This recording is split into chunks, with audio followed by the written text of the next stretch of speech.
Hey 230 and 333. So this is the lesson for June 9th.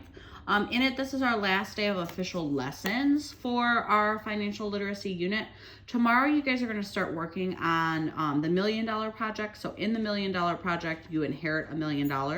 And then there are some stipulations with how you spend it. So you have to decide how you're going to spend the $1 million. So this is our last day of official lessons. So our first topic we're going to be talking about today is budgets. So your do now right here is to answer the question, what is a budget? And so basically what I would consider a budget is an estimate for how you will spend your money. So if you think, okay, well, I'm going to spend this amount on groceries, I'm going to spend this amount on clothes, I'm going to spend this amount on my car, this amount on my house, that kind of stuff, that's what a budget is. So first topic we're going to be talking about, like I said, is budgeting. So right here, we're going to be looking at a few different scenarios. This is our first scenario. Roanoke, he's a database engineer. He's 25 and he's single. And he wants to purchase a new HD monitor for his computer. So what we have to do is we have to calculate how much money he's going to have left over each month. So his income every month, he gets paid $2,200. And then his expenses each month, he has to pay $850 for housing. So whether that's renting or owning, he pays $850. Transportation, so maybe that's his car or his bus pass, that's $200.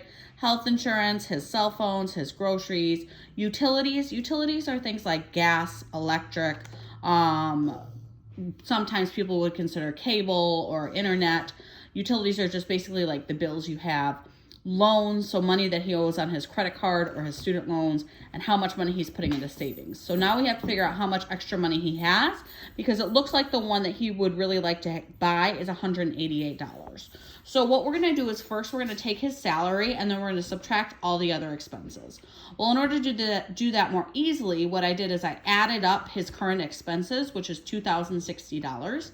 And then I have his income, and I'm going to subtract that. So I'm going to do $2,200 minus $2,060.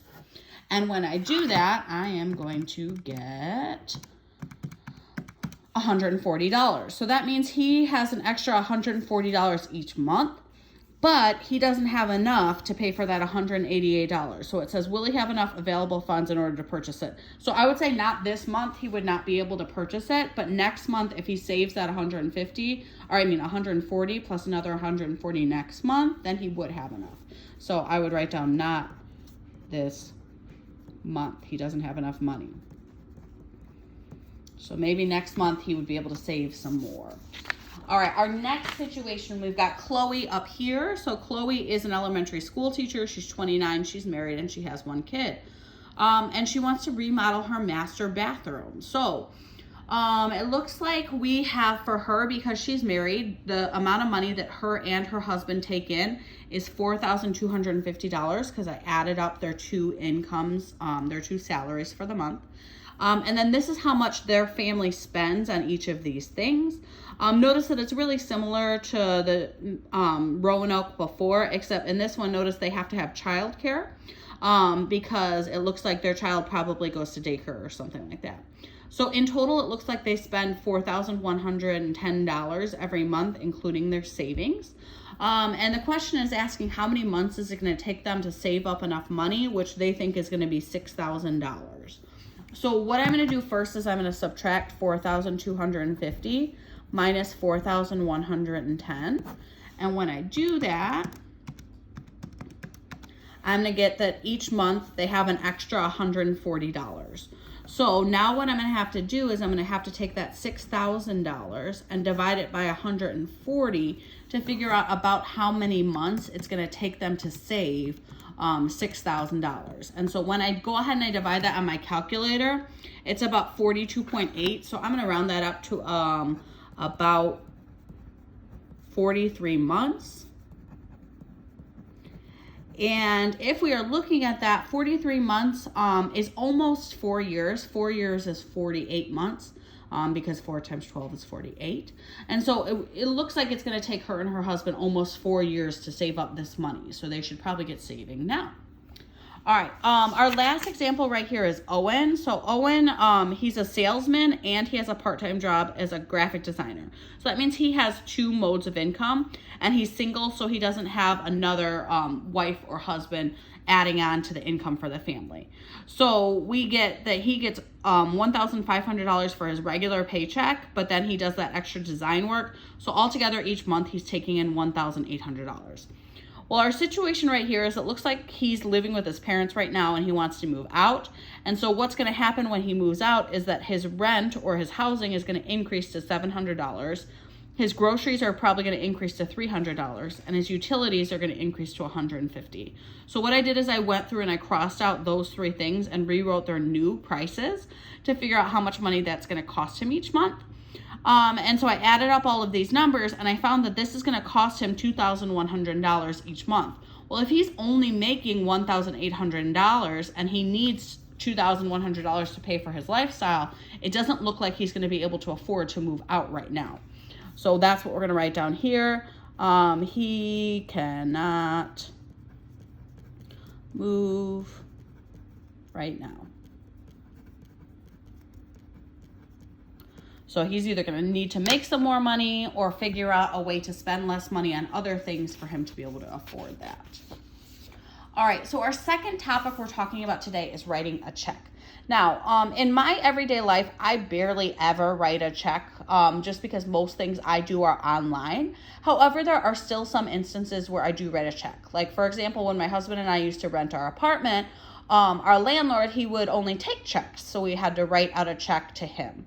When some people are making big purchases, like a down payment on a home or something like that, they might get a check or a cashier's check, which is something different than a personal check. But yeah, I just need you to be aware of what goes into a check, because when you open your checking account, you will get checks. So checks, are little small pieces of paper, and there is some specific information on it. So the first part of a check is always your name and your address. Okay. That's always going to be in the top left corner. The next part is going to be a blank line where you write in the date. So the date that you are writing the check.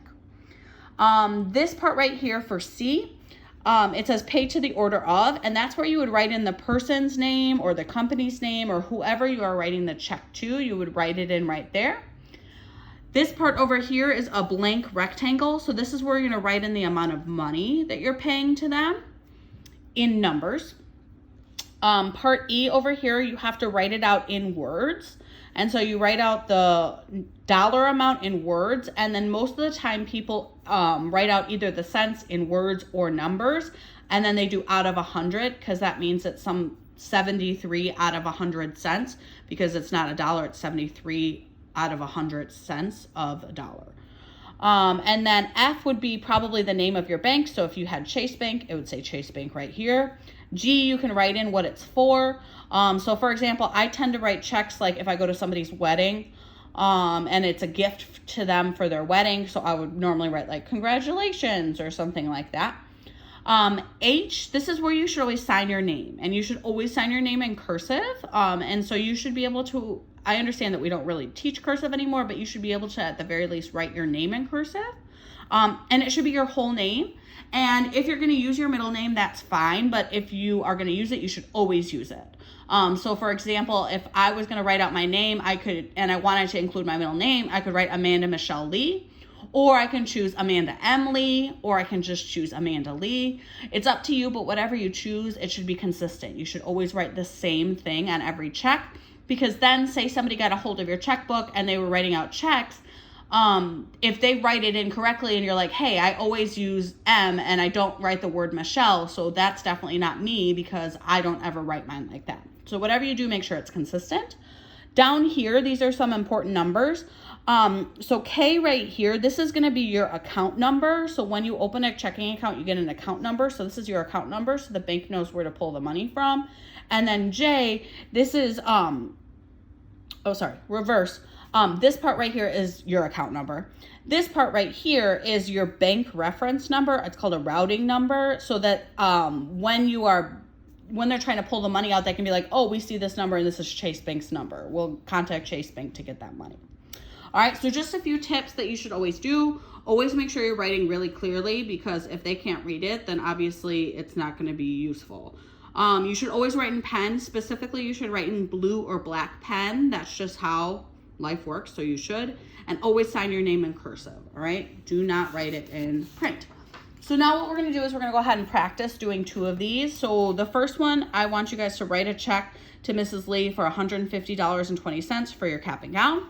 So you're going to fill out the date. So today's date is the 9th. So I'm going to write in 6/9/20. I'm going to write out who it's to. And so it's to Mrs. Lee. So I'm going to write Mrs. Lee. The amount is $150.20. So over here in this box, I'm going to write, oh, it already has the $sign, $150.20. And then I have to write it out in words on this blank line right here. So I'm going to write 150 and it's 20 cents. So I'm going to write 20 out of 100. What it's for is for a cap and gown. And then I'm going to sign my name, and I'm always going to sign in cursive. Let's say I wanted to include my middle name. So I'm going to write Amanda Michelle Lee. Now, this should be different on your check. You should have your name, not my name. Okay? Go ahead and do the second one, and I will upload my notes. Talk to you guys later.